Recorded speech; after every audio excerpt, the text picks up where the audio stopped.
Yo, what's good? It's DJ Daryl here for another episode of Fatherhood, Fraternity, and we are in the barber shop. Yeah. My man Jay's in the building. What up, though? Let him know where we at. This 417 Agler Road, Gahanna, Ohio. Different Strokes Barber Studio. And we got a special guest in the building. You know, he's part of the Different Strokes family. What's good, my brother? My man, 50 grand. What's happening? It's DJ O Sharp. So you may hear some cutting in the background. We in the barber shop, as we tell y'all. It's real authentic. That's what we This do is here. a podcast for fathers by fathers, and we're in the heart, the cornerstone of the community, which is the barber shop. So we make sure we keep it authentic. Yes, sir. So if you don't know how to follow us or how to get a hold of us, make sure you follow us on Instagram, Fatherhood Fraternity, one word. You can listen to us on any of your streaming platforms, Spotify, iTunes. Now we're on iHeartRadio. Oh, yeah? Oh, yeah. I didn't know that. You can listen to us on YouTube. You can listen to us on Facebook. All those great things where you can find all your favorite people. So let's get right into it. I guess we can start off with a brief introduction to O Sharp. I'm gonna keep it real basic and simple. So I want to put you on the spot. You got an AKA? Does he? Tell him your AKA. I don't know. We did that on the other. Me and Daryl have been on a few shows together. Shout out the Usual Suspects crew. Shout out what we talking about radio, formerly known as the B side. What was the R&B one? What was the R&B one? The R&B side and the podcast and the Key of Life. Podcast and the Key of Life. Yep. What up, Blaze? Monday Night Mash Out. Monday Night Mash Out. Pulse Radio. Cadillac Wednesdays. Damn, we done We've been doing this for about 10 years. And that's with us. Yeah. So exactly. We was like 2007 doing podcasts when nobody was doing podcasts. Exactly. Well, it was a few, but definitely originators. AKAs, Mr. 81 Points, the Closer. Greatest Show on Earth, Mr. Ninth Inning, all those good things. And the newest AKA, soon to be a grandfather. Perfect. Say that then. Perfect for Man, fatherhood we need a fraternity. flex bomb on that. Stop the bomb. So how many kids do you have? I have a 24-year-old daughter. That's my daughter, Premier. And I have a 19-year-old son, freshman in college. That's Justice. Man. Okay. So that just gives you all, the listeners, a perspective that you may not know. Even if you just know O Sharp as a DJ or as a barber, there are other sides to not only him but all of us. So we make sure that we get you all involved with what we are doing here, so you can know what we talking about. So I'm gonna do a quick question of the day. Mm-hmm. I'm gonna just right off the top of the dome. First, I'll introduce what our show is gonna be. Yo, about. hold up. Do y'all do pause here? Not really. When necessary. When needed. I just want to make sure. I don't want to be. I don't. You I know how I go. Ted Williams was getting loose one time. Yeah, we try to give him a little space. Yeah, when needed. See, pause. Yo. Go ahead. I'm not gonna do that. Yeah, thank you, because it would be here all day. But our topic today, as you may have seen already, is that we're talking about protecting our kids, protecting our family, just overall protection of ourselves and our loved ones and our surroundings. There's been so much going on in the headlines. If you are listening to this and it's not current, around this time we've just been bombarded once again with all the stuff with R. Kelly and the stuff that's going on with the Hollywood and just so many things that has the family on attack. In our city, we have sex trafficking. We have a lot of stuff. We have a lot of things when it comes to babies that are dying. Infant mortality is an issue. So all these things around us, we have to think about protecting ourselves, protecting our village and everything like that. That's what we're going to be talking about in our brief subject. What's the question of the day, though? I'm about to get to that. So the question of the day, before we talk about protection, do you think that there needs to, this will probably be a segue into it, with social media being so strong and so prevalent, do you feel safer with all the things that are around, as far as like there's a ring where on the doorbell, there's security, there's more security measures. Right. Do we have more security now, or is there less security? And this will segue into our protection. More security as opposed to like back in the day. Yeah. Like when we were growing up. Yeah, I had the conversation this morning where, our daughter has a daycare and goes to a daycare, and they don't have cameras, and they don't have cameras to open a door. They don't have cameras inside. And almost anywhere you're at where there's more than 2 people, there's a camera somewhere. Right. And I think about like when you used to leave your house and you could not be back for another 8-10 hours, and you don't know if somebody came to your door, stole something off your porch, came in your house. But now there is things where you can record yourself. So that brought up, are we more secure or are we less secure now? Man, that's a real question, man. We watch the news every day around 12, and they touched on that. That was a topic on the news. Is technology, is it helping or is it hindering daily life? And just my personal opinion, I think that because now everybody is their own media outlet, they're their own photographer, paparazzi, however you want to chop it up. I think that's just the tools that we have now. Instead of just having word of mouth or running next door and checking on the kids, now you can really just have the camera as the nanny. Yeah. You know, the security camera. You said something that I see a lot of people doing now is the doorbell camera. Yeah. To see who's coming up to your door. Right. I was over at my wife's grandmother's house yesterday, and she met us at the door because she knew she was expecting us, but then she saw us pull up. And so I think in certain areas, it's necessary nowadays. Nowadays, with everybody having technology, you would kind of be behind if you didn't utilize it yourself. Right. But at the same time, I'm old school, and I'm just accustomed to hands-on. Like, I go check on my children. I don't necessarily need to check the nanny cam. Right. I'll peek in and check on them and make sure that they're safe. I'll call my wife, or I'll show up at the house. I may visit her on her job. Me and Oshar was talking about this early. I'm anti-technology because I see the mess that goes on with it. But there's a whole nother side to where it is useful. And with day-to-day runnings around, you have to get on board. You have to have a camera in your house, watching the front door, the back door, the kids' rooms. You have to watch your nanny nowadays. It's mandatory. It's mandatory. Oh, what's your thoughts on that? Do you think that times call for more security that way, or you think things are still the same, we just know too much? I definitely feel like we are in a space where there's the level of security, the precautions are necessary. There's definitely a precautionary level that has increased from when I was a young man, running the neighborhood. You definitely want to be conscious of your environment. You definitely want to be conscious of, where you are and who is there. Yep. Just in the neighborhood sense, we were kids that could ride our bikes until the nighttime came. Yep. So in that time, that mindset of all I gotta be home is by dark. I can ride as far as I want to go until I know I need to be home. But now I think, especially when I was a young father, I didn't have that same approach with my children. I took a more secure approach where I'll take you to a park. We'll bring your bikes out.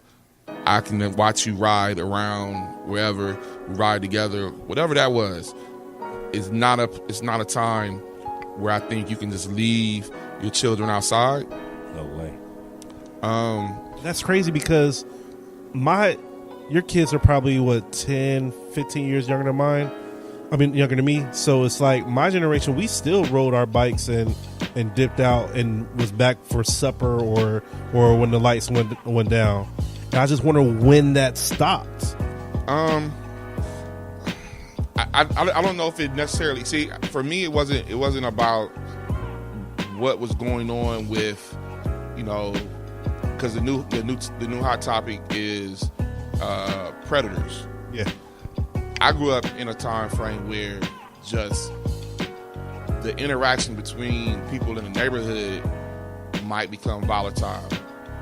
We were some of those kids that, had exchanges with other neighborhoods that might have been violent. Okay. So I wouldn't want my children outside in a sense of, or thinking about like, man, I don't know if Tyrone and Jermaine got beef, and it happens in front of my house, and my children are outside. That was some of it, and then of course, you don't know who's in your neighborhood now. That's where mine was. When I was coming up, it was strangers. Like everybody knew when somebody strange was around. We all knew, like, man, whose car is that? And then they would come out to the park. Who's that person? Don't nobody know that. But it was a collective. We were together. You know what I mean? But it's also a space now where security isn't physical. You Ava is 3? 2.5. 2.5. So you're going to have all kinds of blocks on her YouTube pages that she goes. So that's a level of security that has increased where we didn't have YouTube as kids. My children didn't have tablets to just say, go sit in the corner and veg out on YouTube, and I'm watching and hoping that you don't click to something. And even my son, he was a YouTube baby. So he watched all kinds of the corny little videos. The OG YouTube. But normally, when that occurred, we were together. I'm in the basement. Both my children love music, play music, musicians of their own right. So I could be on the turntables. My daughter could be on the keyboard. My son might be on the home computer. The home computer, not the laptop. Right. Desktop. The desktop. And desktop. He's on YouTube. Knows how to get where he's going, knows what he wants to watch. But I'm watching what he's watching. So the level of security on that was, what are you watching? Right. Now, the level of security is parental blocks. And I think you need to be, I think precaution is necessary, but prevention in the sense of what do you know, what should you know, and when are you ready to know it? Right. Yeah. I don't want to just close my curtains to the point where my kids can't look outside. If I was a new father now, I would still do the same things, but I would also be very like, so what do you see? And I need to sharpen and hone your skills to be prepared, because you're not always going to be with me. Right. So that's a level of security that needs to be increased, that it wasn't like that with my mother and father or my brothers and sisters when I was young. I encourage my kids to go out, get into adventures. Why don't you get with your buddies, y'all ride your bikes, and go be the Goonies or something. Go get into an adventure, come back with something. Yeah. Go find a treasure or something. Go do something, And me and my wife kind of differ with this. If my son goes out to play, she makes him take his phone. And I dislike that. I understand her reasoning for that. In case there's an emergency, he needs to be able to contact us, or vice versa. But I'm thinking, like, in case there's an emergency, he needs to be able to handle himself. Don't look for your phone. Handle yourself accordingly. If somebody comes up and tries to speak to you, walk away, walk the other way, run away, run to the neighbor's house. You should know your neighborhood, right? You shouldn't be alone anyway. I just feel like if there was phones and cameras and contact everywhere, there would be no life lived. You know what I mean? That's just my personal opinion, and I know I'm anti, but I just feel like there would be no Goonies, there would be no Warriors if everybody was walking around with cell phones. You have to go through some sort of experience in your life, and I think that the phones kind of cut us away from some of those experiences. I think you brought up a pretty good point of view, because we don't think about that, but we all had to handle our business without having a phone to attach to us. We had to figure our way back without GPS. We had to tell our friends what happened without texting it to them or sending a picture, or we had to describe who was in front of us, or who got us, like who was at our neck, like who's. You had to fight without getting videotaped. Remember that? Like a fight break out, and then everybody's either standing and watching, breaking it up, or choosing sides or whatever. Now, if you see a fight, it's 100 phones on you. You know what I'm saying? It's just the whole thing is different now. The reasoning for doing the things is different now. I think the like what Jay is saying about go be adventurous, go experience life. I agree, but I think that it should be in a parameter where you can evaluate. Right. Because it's like we don't know what goes on in that house. I know what goes on in my house. Right. So, for me, it was watching my children in their athletic setting, so to speak, at football practice or basketball practice or cheerleading practice. Go be you. I'm gonna be over here with the other parents, but in my good eye, I'm watching this. But I need to know because there's a level of security as a parent that brings a certain peace to you. Watching your children sleep is another level of peace that you can rest differently. So watching my children interact with other kids, or even watching an environment, because my children played their sports while they were in Ohio. They played their sports in my neighborhood. So I know my neighborhood. So it can go from nice sunny day in the blink of an eye, it could go down. Yeah. So we're outside. So I need to know, how are you responding when these 3 cars pull up slow? Are you watching? Right. And I need to be able to question that at the end of the day. I don't need to be there holding your hands, look here, look there, look everywhere. But did you see such and such? Did you see that? But you still that parent that's looking out the window checking on your kids, right? Or stepping on the front porch and just checking out the neighborhood kids real quick. I wouldn't want my kids to, as fun as my childhood was, I would not want them riding their bikes from Brittany Hills to Northern Lights. Or Brittany Hills to Northland Mall. And that's what we did if we start the when day. You put it like that, oh God. But I'm telling you, if my mother went to work at 7:30 a.m. and we're home for the summer, and she's going to be home by 6, I got from 7:30 to 6 to make it from Northern Lights to Northland Mall back to wherever. Yep. And that was at, I didn't move to Aguilar Green until I was 13. So that's 10, 11, 12. I'm all the way up Cleveland Avenue, all the way up Morse Road, in a mall, doing whatever, unsupervised. I wouldn't do that. I wouldn't want that for my children. In 2019, if my children were 11 and 10, hell no. And I think that is the major difference. It doesn't seem like it because we are living through these times, but I feel like times have changed tremendously in the last 15, 20 years. How so? You know how people say the world has got smaller? Uh-huh. I think the world has gotten so small. So small. It's impossible for you to get lost now because you have GPS. So those interactions that you would take to find instructions and find directions, you don't have those. Rolling in a group, you don't necessarily need to do anymore. Now you got your phone, you got GPS, you can make it. Versus where when I grew up, it was rolling in packs. I'm going to go get 5 of my friends and we're going to hang out all day. We're going to go to the pool, stop at McDonald's, grab something to eat, go over his crib, wake him up because he wake up late. It's a whole structure of a day that we have. Yeah. It's not like we just meandering through life for 11 hours. We together.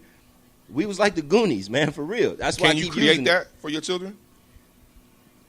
I can't create it for them. I think you can. I think that the times are so different now that it has to be something different that they create. I think you can create the same. You can create the same experience, without the same level of danger. But the neighborhood is even different. I used to know everybody on my block. So this is when my children were. My daughter was 10, so we lived out east. I grew up Aguilar Green, Somerset. Their grandfather, he lived in Somerset. So we'll go back to his house, and that's where they'll play on Elm Reed. So they'll be outside. I'll take them to a place where they'll interact with those kids, where they'll be up and down the block. So the house is on this corner. You can go all the way to the next corner. You can go all the way to that next corner. Anything in between here and that corner, that's you. Can't go across. You can't go to the next street. Right. Can't go to the next street over there. But all up and down this block, that's you. And I can trust you to this is where I say created, where now I know, are you going to come back when I say come back? Are you going to go beyond the border, the invisible fence? So you just have to go. I would have to bring children, because I'm still thinking about, like, I don't know what goes on in your house. I would bring kids to the area, like, y'all can hang out here. I cook, we'll do the hot dogs and whatever. Y'all can go play around here. So here's your group of kids. Here's your group of friends. I remember you always tell the story. I think it was Troy's dad, and you said that you was having a conversation with him. Everybody was over his house, and he said, "I want everybody over my house." Their grandfather, Big Mike. That way, I know where my kids are. Yeah, because everybody's over my house. But everything is based out of Amos, Michael Richard, Matthew, Sean and Juan, all the kids on Elm Reed would be at Big Mike house, and that was home base. So y'all can go run the neighborhood. It's always a home base in every neighborhood. Y'all can go run the neighborhood, but always. This is where y'all got to come back to, and y'all got to be back here at a certain time. This is where you go to drink water out the faucet or the water hose. This is where everybody want a bag of chips. But he created that. But that's what I'm saying. And I'm not a child anymore, but I don't see that anymore. I don't see the home base house. I don't see, we all go to the park. You the home base house. You're right. And I don't have a lot of kids that come to my base. It's them same 4 dudes. I can name all 4 of them dudes. Oh, that's all he needs. Pack of 5 then. That's it. Right. This is what you just said, was a pack of 5 dudes. They got their little clique. That's them. That's it. That's it then. That's what you asked for. That's it. Yep. So just basically, are we more secure or less secure? And then we'll get into our topic. I would say, after having this conversation, it's the same. Okay. It's just because I'm looking at it through my eyes. I see the changes in when I was a child and now that I have children. And I see the drastic change that the internet. I'm really like the enemy of the internet, man. I hate it because I see how good life was without it, and then I see how simple it is now, So I would say it's the same. Oh, your thoughts? Man, you don't want them early 80s with the Atlanta child murderers. Man. That's the first thing I think about is Atlanta child murders, for real. The worst thing that you think about is like, they pull up something crazy on the internet. What we were thinking about was like, man, I don't want to get snatched and I don't want to get killed. Yeah. Stranger danger. I don't want to be Dudley with Arnold Jackson jumping on a trampoline in my tighty whities, and the dude come like talking crazy to like. Those are the dangers that we grew up with. The dangers are different but present, and I think we are intensifying the dangers because we scroll past them every day. Yeah. So you don't hear we're parents, but you scroll past, you see, you think about the young boy in the Bronx, and he runs into the bodega, and those boys drag him out. Right. You're scrolling past that information, or the young girl that's at McDonald's. Like, you're scrolling past information that's constantly intensifying your insecurities. And you would have never seen that back in the day. You would have never had that trauma, because that's what it adds. It adds trauma to your reactions on things. Like, my baby can't go to the McDonald's now. Yeah. So what happened over there? My baby can't listen to R. Kelly now. I think what we are is extremely in with more than we need to be. Wow. Say Facts. that then. Facts. That's facts right there. So we're going to get into our topic. I want to make sure that if you are just tuning in, we're talking about protecting our family, protecting our kids, protecting ourselves. Fatherhood Fraternity podcast. Make sure you follow us. Hit us up on iTunes. Leave us messages. Subscribe. We want to hear from you on these questions and this feedback. Sure. So I ain't gonna waste too much of y'all time. We're gonna get right into the topic. So, of course, with the headlines, you just alluded to what you can and can't do. We want to make sure that we're protecting our daughters, protecting our sons, protecting our families, protecting ourselves. And it was brought to my attention the value of life that sometimes we don't always seem to have. and how sometimes women or girls get the short end of the stick. You both have daughters. You have an older daughter than both of us, and my daughter's the youngest. But I want to first start off with the daughters. And since you both have a boy and a girl, did you or do you treat your daughters different as far as just when you let them into the world specifically? Like, did you treat them differently than what you did with your son? So my daughter's 24. She's expecting her first child. And just that dynamic of her about to become a parent, we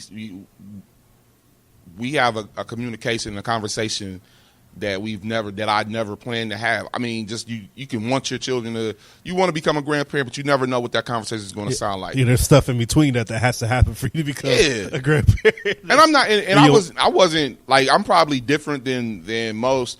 I didn't separate the value of their bodies, and I didn't separate the sexual act. Like, it's a conquest for him, and it's a sacred thing for her. Okay. So I didn't do those things.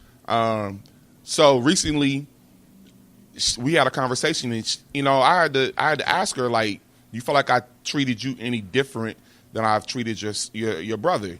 And she was blatant, like, yeah, I was harder on her than I was on him. Only in this sense. So I was 22 when I had her, and so I'm 47 now. So clearly I grew up in that. When Hillary Clinton talked about super predators, she was talking about me. The idea and the concept of being 40 anything was never a thought. So having a child, I didn't expect to be old. I just wasn't a thought, Right. So I was raising her in case I would never come home from whatever situation. So it was definitely tougher love than what her brother received. When her brother came, I was 5 years older. And then when he became of a certain age, my life had changed to a point where I'm using faith as a parenting tool versus experience. Right. So she got a different dad than he got. They got the same love, but just I was a different person at 22 than I was at 30 when he could really hear me talk and apply what I'm saying. He was 9 when I was 33, 34. So he heard and seen different things than she's seen. So, yeah, we definitely did it different. Even her mom had to definitely do it different because she's premiered. My daughter said I was the test. She told you that? Yes, she said it straight up. I was the test. Y'all definitely figured it out on me and applied it differently with justice. That's just human nature. Right. I think that's kind of what it is. You learn something and then you get better when you apply it. I learned on her and I applied what I learned on him. So I will have a follow-up question after I hear Jay's answer to that. And my answer is more or less the same as O Sharp's. I do recognize that there's a double standard when it comes to men and women, and that's just law. That's what it is. Women get treated differently than men. Men, you're expected to be strong. Women, you're expected to be strong as well, but we all know that a man is stronger than a woman. Physically. Now, there are some exceptions. I'm not negating that. Right. But I think when it comes to my children, my son is older. My son is the oldest. Right. And so I always treat my son as if he's head of the household. When I'm gone, I need you to lock the door. I always do this to this day. My son was like 2 years old when I started doing it. When I leave, he walks me to the door. I need you to lock the door. Make sure you take care of mom. Once his sister's born, I need you to lock the door. Make sure your mom and your sister are all right. Make sure your sister put her pajamas on. And I always give him instructions as if I'm not coming home, as if he's the man of the house. Now, with my daughter, it's the same direction, or it's the same instruction, but from a different direction. You know what I mean? I'll teach her to be the help to her brother. Make sure your brother's doing what he's supposed to do. Make sure when he eats, you eat. Make sure, and I teach her how to be what I believe to be is a woman's role in the household. And remember, we had the conversation. Right. I don't teach her to be subservient to no man, but I definitely teach her that you have a role and the man has a role. So I don't. The roles are equal? The roles are equal, but they're different. Yeah. You know what I'm saying? If he's the supervisor, she's next in charge. But we all know that if something is broke, he's in trouble. He's in charge. He's going to be the man. He's going to have a household that he's going to have to answer for. She's going to have a household as well, but her man is going to be head of that household. Right? So I don't raise her to be head of the household. I raise my son to be head of the household. So what I hear in both of you is the responsibility that you give your kids and how they are to use that in the world. What do you feel that you had to equip, starting off with you, O, did you have to equip your daughter with to protect her from the world while she's in the world, while you're not around? Like, were there certain things that you feel like you had to reach points to get her to know this before you felt comfortable letting her into the world? I had to gauge the level of awareness and critical thinking, like awareness and analysis quickly. Yep. Because that's how I survived a lot of the situations I seen. It was like, oh, it's happening, what I need to do. So anytime we would drive, just going wherever we were going, and I would see something, I'm pointing out to her, what do you see? What do you think about what you see? I need to know she's processing that. Right. And so I raised my children to be independent. First of all, I raised my daughter harder because I knew the world would be harder on her. Mm-hmm.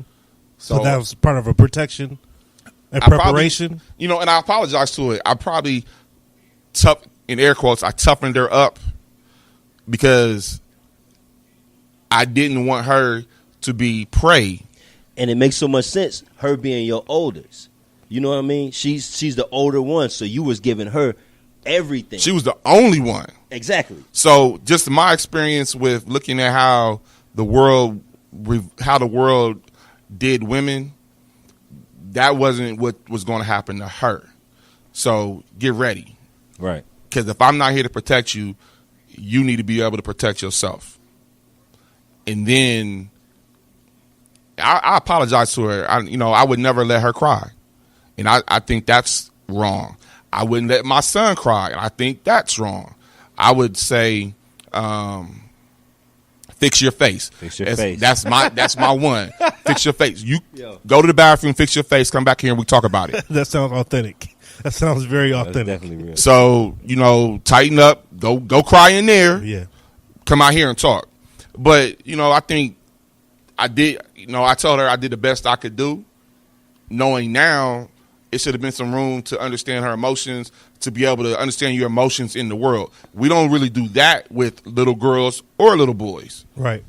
We kind of put her emotions in a weak box and put his emotions in a weaker box and tell you and classify that as you go out here and show them, like, they'll think you're weak because you cried, and they'll think you're really weak because you cried, little boy. Yep. And not really giving them the understanding to process your emotions. Clay, my guy. Clay boy. Good seeing you, sir. One of the barbers, different strokes, still in the building.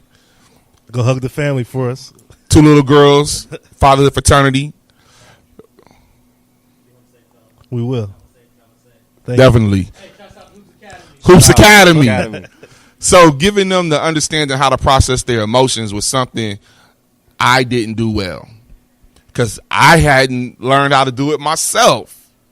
So, I think that is security in the world, knowing that I can feel all these emotions inside the world, outside the world, and here's how I process them. And I'm cool for doing that. I think that's a type of security that we don't display, use, perpetuate, understand. So, Jay, what's your thoughts on this situation? Basically, just giving them as much as I can, like pouring myself into them.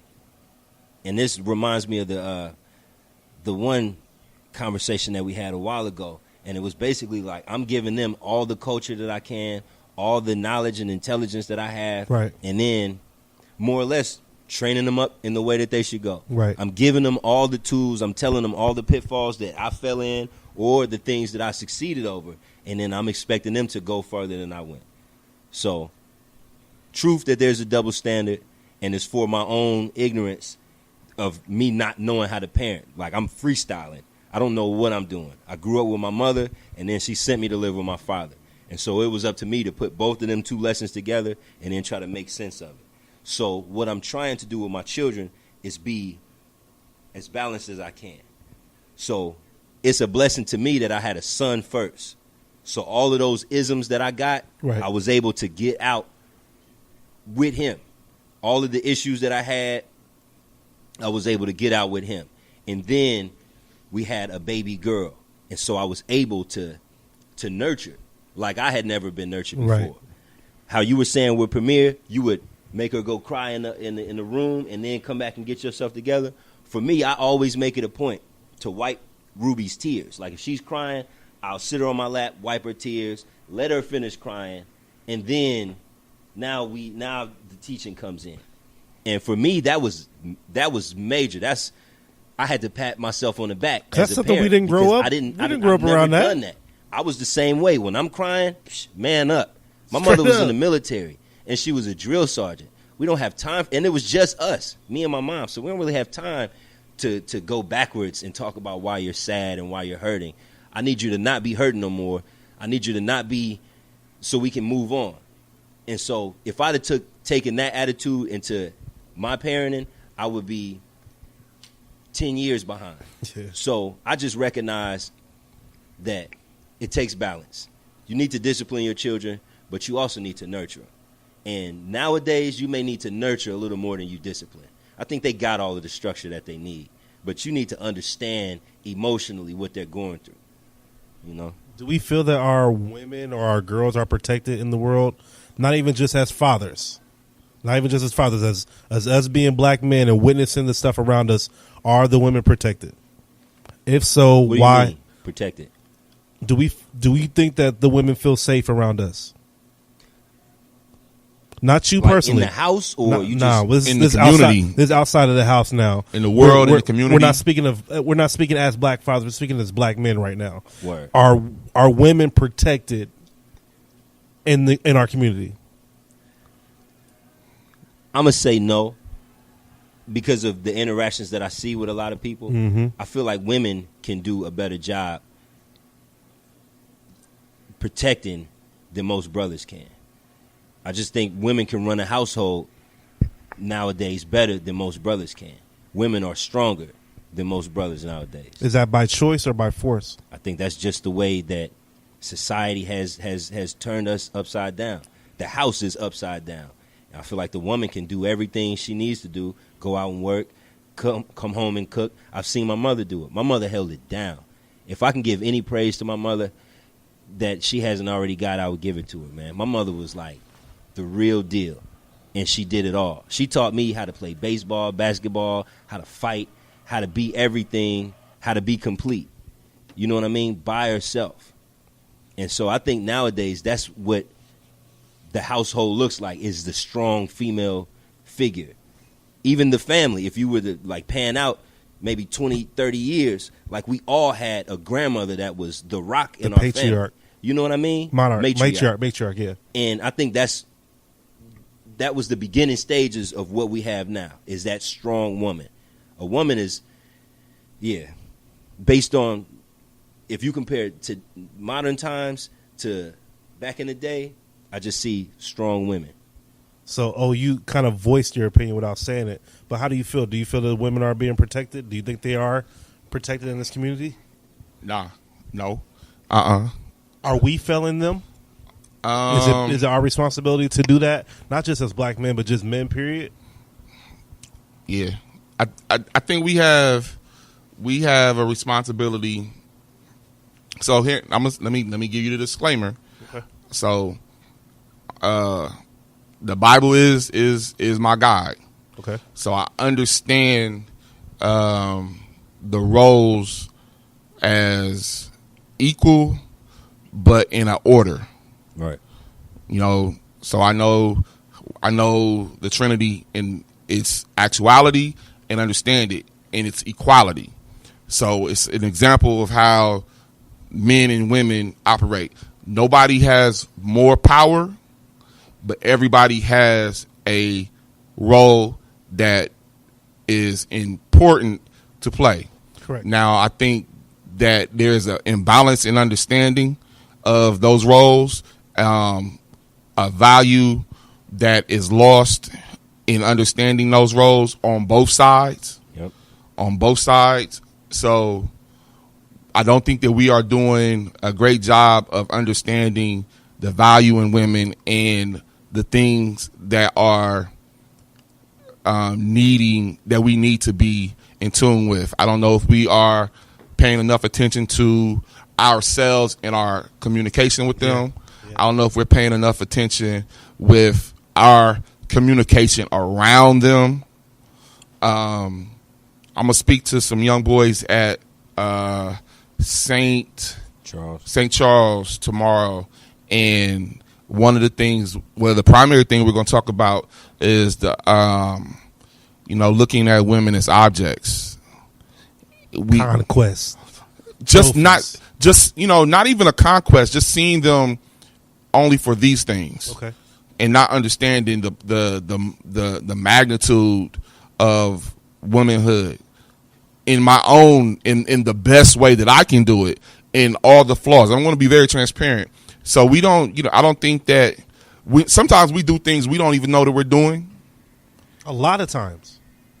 We are having conversations, what they call it, mansplaining. Yeah. Is that a word? Yeah, that's it's in the it's being used. Right. There's white splaining, there's black. So it's basically you're explaining stuff from your perspective, and you don't really understand from your privileged perspective. Yeah, got it.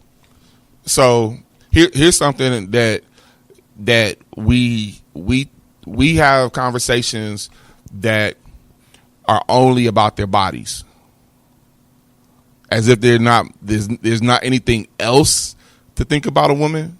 So when you're only thinking about their body, you miss the mind, you miss the spirit, you miss the strength in the mind, you miss the strength in the spirit. So you miss the sensitivity that they bring to you that softens you up to understand the world around you through your emotions correctly. Like the dynamics are so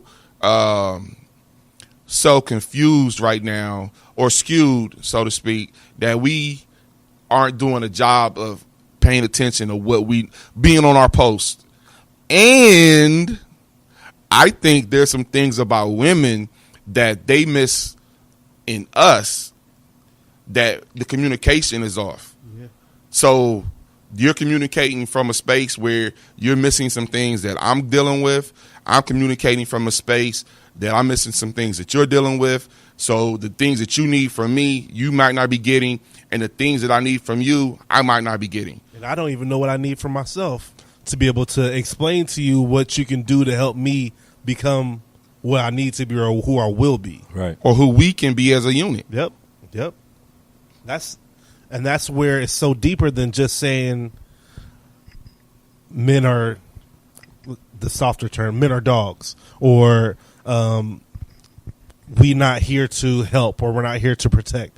There's a lot deeper discussions that come along with that. I think that what you're doing is, as far as even mentorship, is what's necessary, because there's a lot of us that don't have father figures, who don't have big brothers, who don't have uncles that have told us that maybe how we're thinking isn't the right way to think, because we have so many people that egg us on into one way of thinking. Jumbled up. Like, we think this one way, and all of our friends think the same way, and we think that's the right way. We don't have somebody say, like, bro, maybe you shouldn't do that. We don't hear that too much. You don't even know that you need to know. Yeah, that's right. Sharp, we talk all the time, man. It's like all my life I had a false sense of confidence. My confidence was like, soon as y'all walk in the room, now I'm strong. And then when y'all leave, I go back to being myself. So if there's things that I need to do, I really don't have the confidence to do. I really worry about what people think.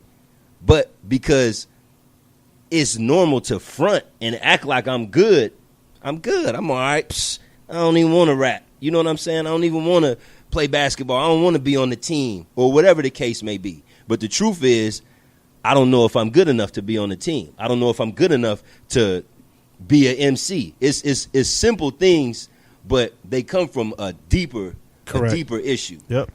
You'll know somebody that struggles with self-esteem and confidence issues, but that'll be the hardest acting dude. You know what I'm saying? And I think that in society, it's that to an exponential figure. Now everybody's walking around thinking that they got their house held down. Everybody's walking around thinking that they healthy. Everybody's walking around thinking that they good, when truthfully we all have issues. Right. And it kind of stems from the same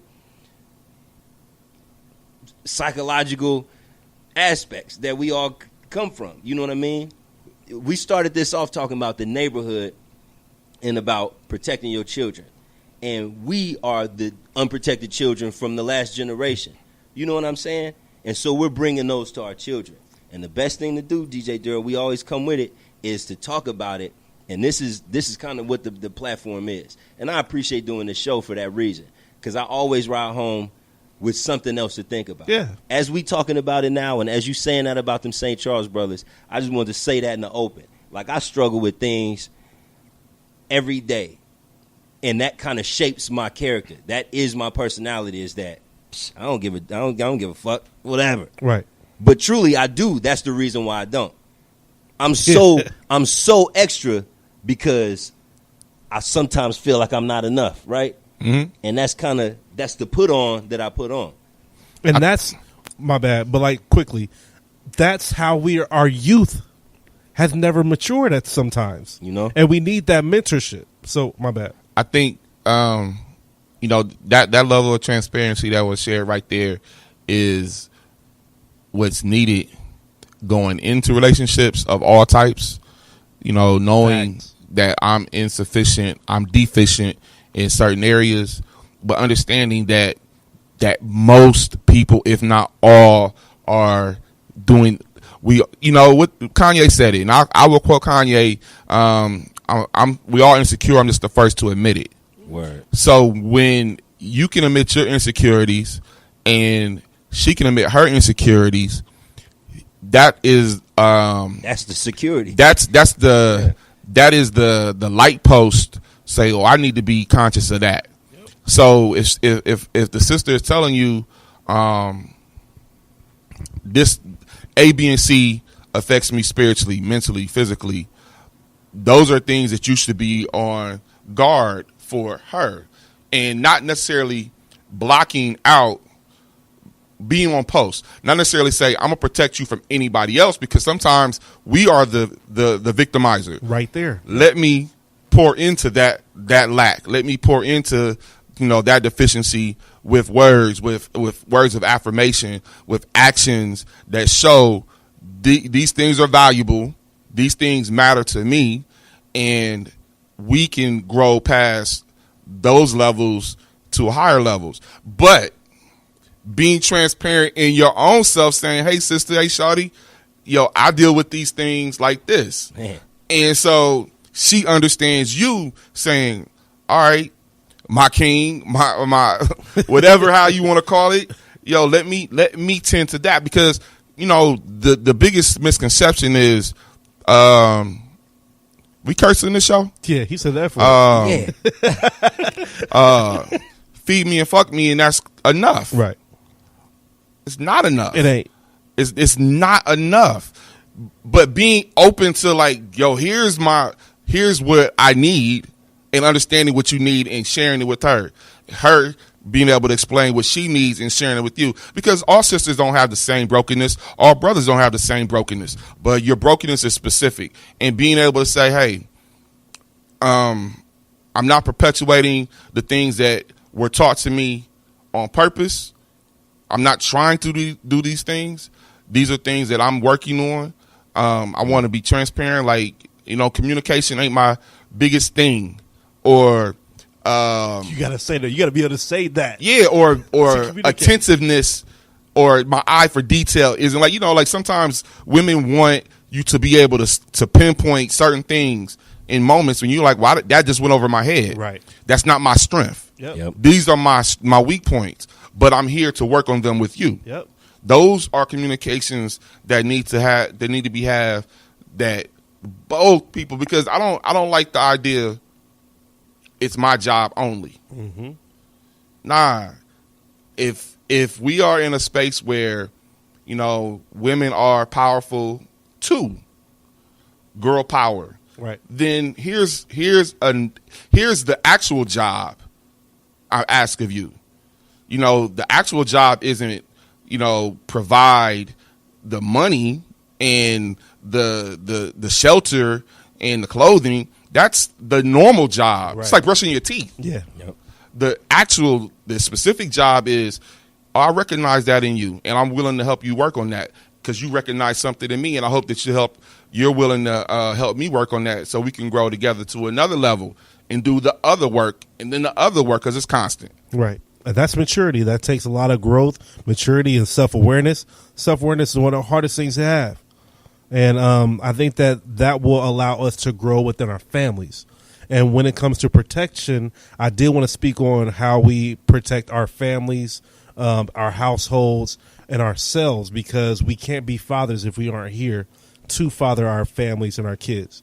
So there was a question that came up in the Fatherhood Fraternity Facebook group. Make sure, fellas, if you are a father or a father figure and you're on Facebook, please join our group so we can all converse.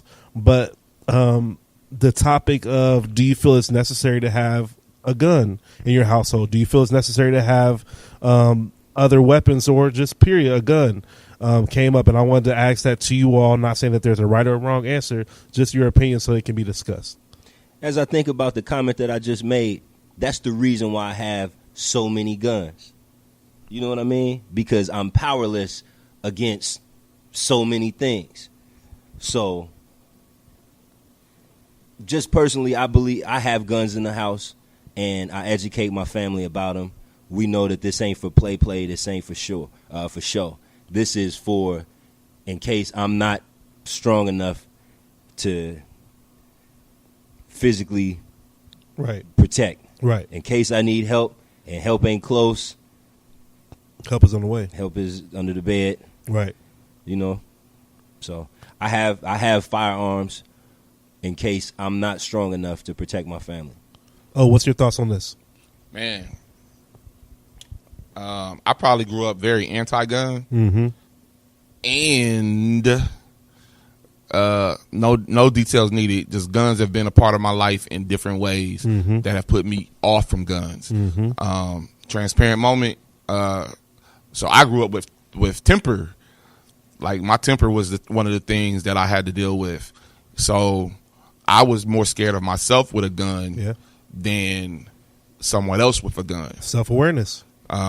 So I have stayed far away from guns for that measure. Guns have altered my family's life more than one time. I'm talking like whole new direction because of a gun. So I have a relationship with guns that a lot of folks don't have. But as I think about it in this day and time, as I watch the world arming themselves and watching the level of hatred grow and be vocal, I never thought we were in a post-racial period. The thought of, like, man, you mean that somebody could really just walk up in here, not like a home invasion, like, oh, today y'all the ones that we trying to get up out the country. Because who would ever think we be having a situation where the government is shut down because a certain people the government wants out, or doesn't want in, doesn't want to come in one small area. So when that group of people is no longer the target, when will I be the target? Right. 10 years ago it was Middle Eastern people. 2019 it's Hispanic people. Indeed. For the last 400 years, it's always been African American or African descendants. So it's having me think about it differently.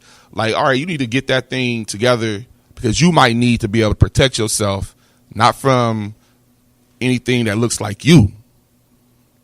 You might need to protect yourself from a group or faction that is coming to get you because you look like you. So you asked me today, like, yeah, right, yeah, it might be. I've always lived in the hood. Mm-hmm. Now on purpose. I wish I could have seen him do the air quotes, the hood. No, because I see the gentrification bleeding one way, but I hear the gunshots. Like literally, I can see white folks coming in this direction and hear the gunshots in another direction. Right. Yep. So I know it's changing, but I know it's still the same. So who am I protecting myself from? Right. That's the thing. Is like with me having such a young child, I go back and forth with the conversation with myself. Like, man, I need to just be ready just in case I need to be ready. Not just for my child, but for my wife, you know what I'm saying? The household, home invasions, the people going against us, the purge, whatever could happen whenever I'm the target. And as you stated, guns have really messed up my family. Like there's been things where our family has changed due to guns, either gun violence, having a gun on you or around you, or somebody around you having one and it's on you. Like that's just where I've always had a fear of it, where I never really wanted to be a part of it. I never wanted to hold one, but I know almost to this point where the thing that got me for real, Black Friday, we're looking for electronics. White people are getting guns on Black Friday, getting gun sales, my dad bought a new house and he got it from a white guy. They have a gun closet that the person who left the gun closet because it was too heavy. But when he walked in and saw the house, he had it's like a bigger than this pop machine of guns on both sides. You've seen Last Dragon. You know how Last Dragon, when there was a closet of weapons, that was all guns. And he took all them but left the closet. And then my dad put that on Facebook to sell. White people from everywhere coming to get that thing top dollar. That means they have stuff to put in there. We don't have that as a community. Black Friday, we do. Some of us, yeah. We do. And you know, this ain't my show, but I'll say this. This ain't really this part of the conversation isn't about black and white, but it is. Mm-hmm. Because when it's reality. When you look on your social medias, your TVs, you know, what we see is, you know, white male shoots everybody. Yes. White male shoots black male. Yeah, black on black crime exists. But that's generalized. If you live around who you live around, right, the violence will be shared amongst those you live around. Right. All right, that's cool. But when disproportionately you see white people, white males specifically, in any area shooting black person, it makes black people think about it differently. Yes. It makes me think about it because I was in Walmart today. Walmart is the place that people go get shot at. Yes. That's sad to say. Yeah, our people. Black people can die at Walmart. Black people can die getting pulled over for a traffic stop. Black people can die, you know, anywhere. And a lot of times when it's outside of our communities, it's not black on black crime. So for white listeners listening, you know, that's the base of these statements. When we think about, you know, defending ourselves as black people, it's like, yo, yeah, I've had guns pointed and shot at me by people that look like me because I'm in that neighborhood. Yeah. But when people that don't look like me come into areas where everybody is at, they seem to target out people that look like me. Right. And usually when it's somebody that we know of or look like, we know the reason why that happened. And what we see on what happens on the other side of people targeting us, it could be anybody. It's more random than it seems like, than just people that have beef with us. We know where the beef started from or stemmed from. We know that there's a neighborhood or somebody that did something to somebody. There's a reason why there was gunplay. But when it comes to the other stuff, you be at work. Going postal is not a black thing. Not at all. It's not. So, and that's where we have to find a way to protect ourselves. And I'll just close it with this last question. Hold on, there. You have, so you don't have a gun in the home? I've never even shot a gun. I'm being completely honest because I have a strong fear of it. All right. But I know the reality of life now that I need to get over it. I was gonna ask. So how do you protect your home? You just cover everybody in prayer? I mean, prayer is the first step because God is always the beginning of it, but also preparation, and with me and my wife is a communication. So we always speak about an exit strategy. We always speak about if something were to happen to me, where are we going to meet? If the house burned down and I'm not here, you can't get a hold of me, where are we going to be at? If the downstairs is burnt down, how are we going to get out the top? Got it. What we going to grab? Those type of things are what we discuss. But if it comes to somebody coming in and I don't have a gun, I'm going to have to die for it. And I'm going to have to try my hardest to make sure I don't die so I can come home for my family. But I don't have a gun because I have to get over that trauma that I've honestly had to deal with since I was young. I've seen too much. Before you go further into this trauma, I'm glad the word trauma finally came up. A lot of what we are talking about is based off of trauma in all forms and fashions. Everything. The trauma that we are living through as black men, the trauma that we are living through, black women, the trauma in the black community, the trauma in the world. Yep. So that's the foundation for a lot of how we decide what we do, what we don't do.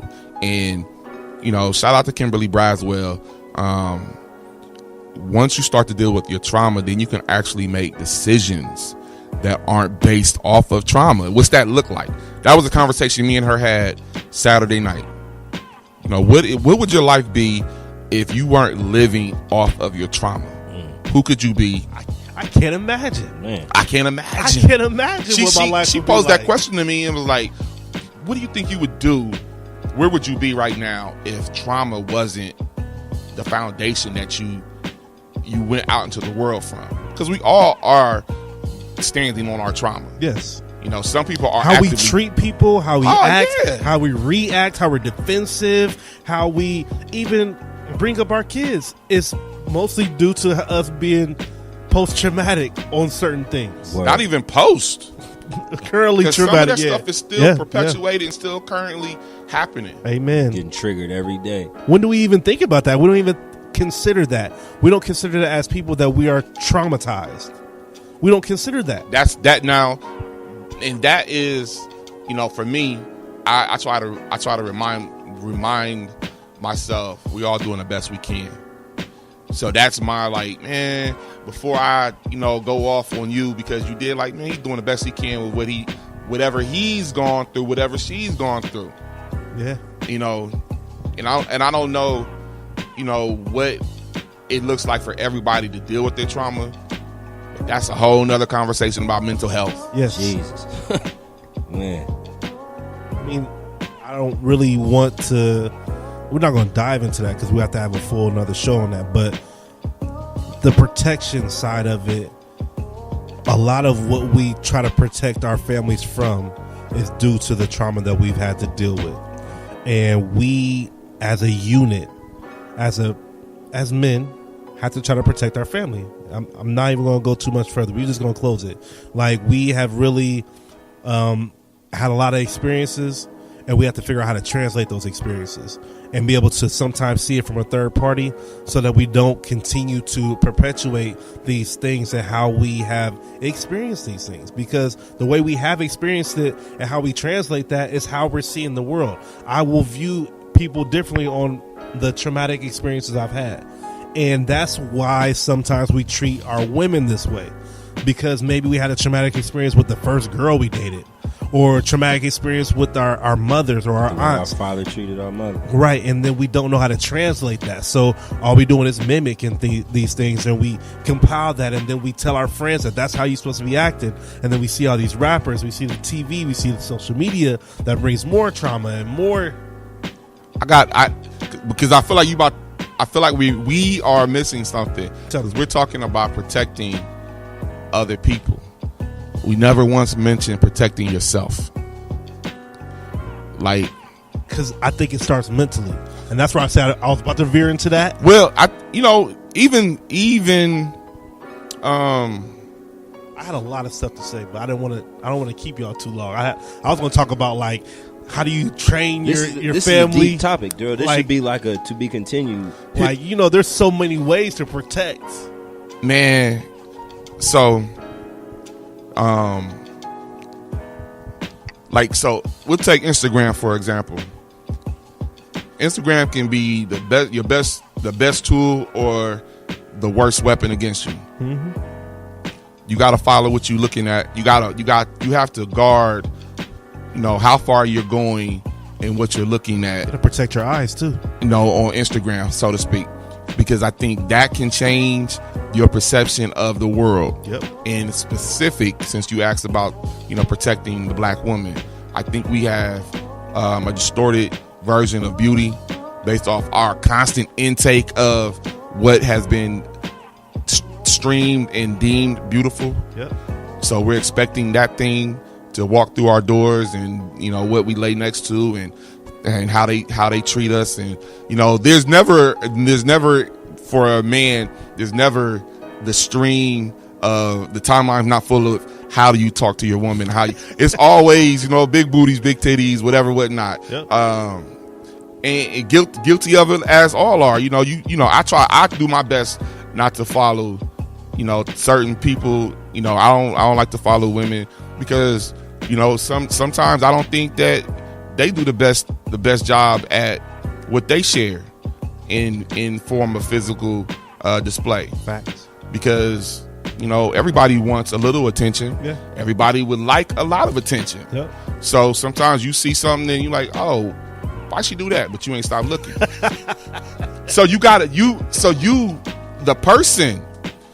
person, you got to protect yourself, man. Yeah. You got to it's like, when you have the sex talk with Ava, is it her job, and I'm going to take you into a space that's going to be awkward for you. Exactly. Is it her job to bring the condom to said young fella that she might be courting or courting her? Or is it for her to say, these are my standards of protection. This is what protection looks like for me. No is, one standard, but like, no, I'm waiting till I'm married. Okay, if that's not the standard, then the standard is birth control. And if that's not the standard, it might be, condom.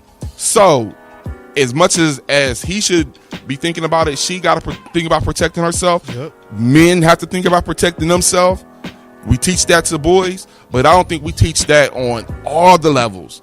Like, what music are you listening to?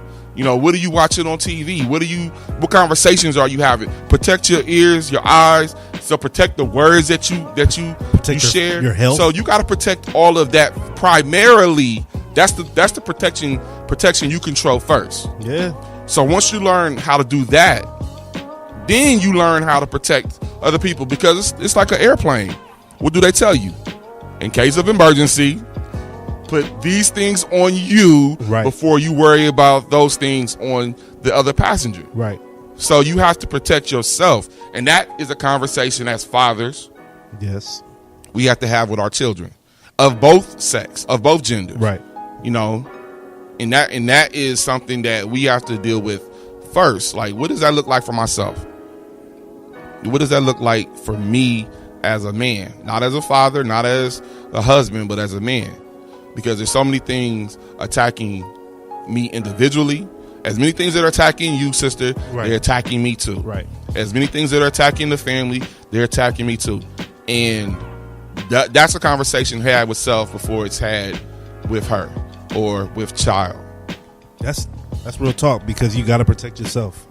You got to protect your eyes, your ears, your feet, where you're walking, where you're going, what you're grabbing, what you eat, who you hang around with. Yes, what you're feeding your mind, all that. And I didn't want to go too far into it, because I know that's like that's a topic that deserves a full discussion. This topic came up due to a question pertaining to the R. Kelly situation and the girl at McDonald's. We both kind of spoke them up. A woman listener who listens to our show, because she's a listener, brought that question up. So how she wanted us to She brought it up saying, how do we protect our women? How do we protect our kids? And I just wanted to make it a little bit broader. But yes, it starts with us. Can I be? This is a safe space. I don't like that word, devil's advocate. I feel you. Can you bring both sides into the picture? We looking at R. Kelly as, super predator, super, whatever. He's a bad guy. He wasn't always like that. He was an innocent child at one time, and I don't know his story. I don't know what's true or what's false. I'm not here to condemn him. I don't got a heaven or hell to put him in, nor jail. I think as we go out in all of this, go out with grace and mercy that you would want for yourself. Definitely. Even for R. Kelly, because as much as he is a victimizer, somewhere down the line, I'm willing to believe that dude was the victim. And I don't know how much to put in the validity of him being molested as a child, but it's often said the abuser was abused. It brings context. So, I think, because I just see the bandwagon of, that's internet. R. Kelly bashing. But, these are real life people that that are saying these things. I know. But I'm like, man, I just watch it like, it's almost we taking a extra measure to put our 2 cents in on what R. Kelly did. So it's a trending topic, At this point, but let's somebody. I'm cool with bringing the awkwardness to that conversation. I got a song. Who's praying for George? So now, who's praying for R. Kelly? Are we only praying for his victims? Don't nobody want him to be healed? Well, I know we all want him to go to jail. I know that's what the sentiment is. But who wants the healing in completion? Like, that's real stuff. Because it's easy to hate. It's easy to look at him with this thing. But after you get done with that, you're going to have a mirror of your own, because you got your own fingerprints on it that show you was guilty of something. So that same amount of mercy and grace that's being blessed and given to you daily, you might want to look at that situation completely. Yeah, it has some heinous acts that have been attached to that man. But if those are true, yeah, he's going to pay that price. But then after that, where's the healing? Like, that's the complete cycle. Because a broken man going to jail, coming out a broken man, what do we gain from that? That's it. I think that's a good way to stop. I mean, my battery's about to stop too, but I had to make sure that we at least went full cycle. And I think that we touched on a lot of great things. You want to say pause? Okay. I've done well. Yeah, you did. So I just will close it at that. I think we it's a lot of answers that we have no way of figuring out. A lot of questions that we have to ask ourselves first. Protect yourself. And I hope that you all think about those things. Once again, I'm DJ Duro, a.k.a. your favorite Jeremiah. DJ O Sharp. Shout out to my man Norm. He had to have family duty and taking care of his family, so he wasn't able to make it. But we hope that you got something that makes you think about something when you listen to this. Until next time, see y'all. Later.